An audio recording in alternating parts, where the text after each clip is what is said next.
انسداد پولیو کے لیے پاکستان اور افغانستان کا مشترکہ عزم کا اظہار کراچی پولیو کے خاتمے کے لیے پاکستان اور افغانستان نے مشترکہ عزم کا اظہار کیا ہے۔ شہر کاد میں وفاقی وزیر برائے صحت مصطفیٰ کمال کی ہدایت پہ پاکستان اور افغانستان کی اہم ملاقات کا انعقاد کیا گیا۔ ملاقات میں پاکستان اور افغانستان کے درمیان پولیو کی موجودہ صورتحال پہ تبادلہ خیال کیا گیا۔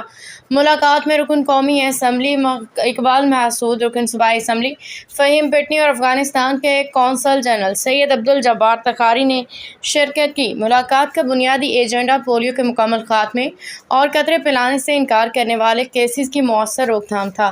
قونصل جنرل سید عبدالجبار تخاری نے وزیر مصطفیٰ کمال کی قیادت میں پولیو کے خاتمے کے لیے کیے جانے والے اقدامات کو سراہا۔ دونوں ممالک کے درمیان قریبی تعاون کو سراہتے ہوئے صحت کے شعبے میں بین الاقوامی شراکت داری عمدہ مثال کارکردگی قرار دیا اور شرکاء نے والدین کو بچوں کو پولیو کے قطرے پلوانے کی ترغیب دینے کے لیے جاری مہم کو مزید مؤثر بنانے پر اتفاق کیا۔